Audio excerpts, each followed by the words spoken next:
And now we're going to hear from Mr Farage for the EFDD group. So Mrs Smith goes to Brussels and you give her 5 minutes to speak at 1 o'clock in the morning. It's about the same treatment that David Cameron got when he came to announce the referendum. At least this time the French president didn't leave the table to go to the bathroom. And when Mr Juncker was asked by a British journalist how the negotiations were going, he said, poof, or I can't really do Gaelic shrugs very well, but the impression is that you're simply too busy to even discuss Brexit or to take it seriously. Basically, you're hoping that we'll change our minds. Mr Tusk alluded to that a couple of months ago. And I know there's been a long tradition here, whether it's with Denmark or France or Ireland or the Netherlands, that when there's a democratic referendum, you try to either ignore it or overturn it. And again today we heard Mr Juncker urging the Dutch government to ignore the referendum result on the Ukraine. Frankly, the whole thing's a disgrace.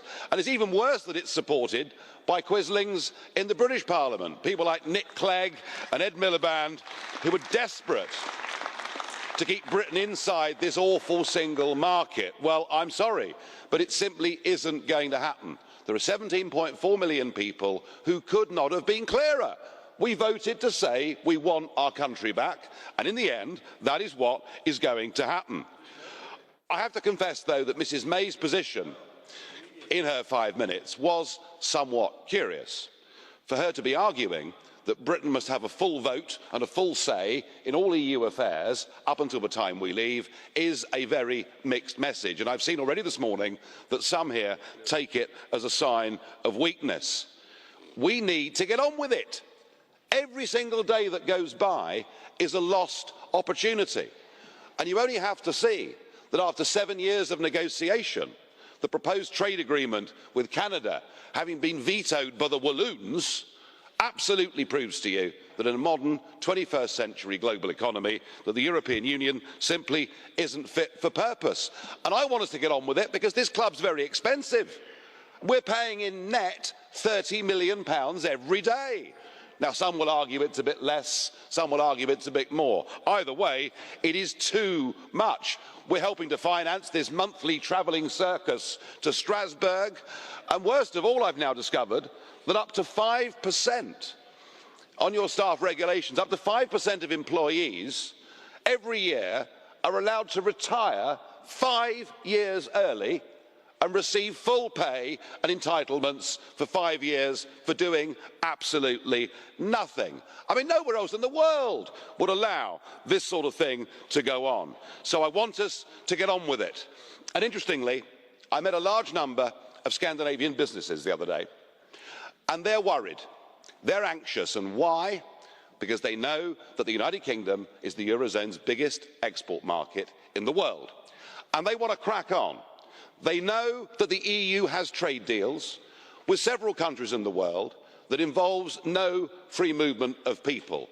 And their logic is, if we can do a deal like that with Mexico, why on earth wouldn't we do it with our most important trading global partner?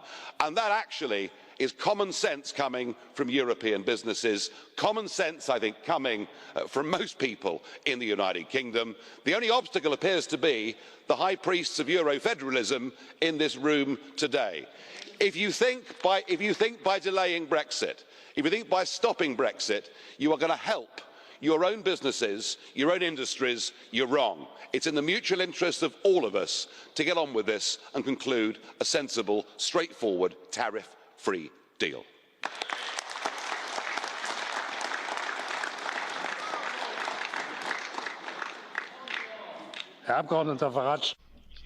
Mr Farage, may I ask you something? Did you refer to Messrs Clegg and Miliband as quislings? I certainly did, yes. I should just like to point out that Mr Quisling was the leader of the Nazi collaborators in Norway. I think it is inappropriate to compare democratically elected politicians with such an individual.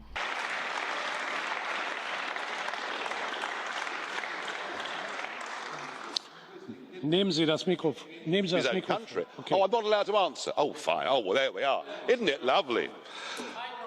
He did it against the interest and the will of his own people, and the point I'm making about Messrs Clegg and Miliband is they are refusing to accept a democratic result, just as Mr Juncker is refusing to accept the Dutch referendum. There is something fundamentally wrong here.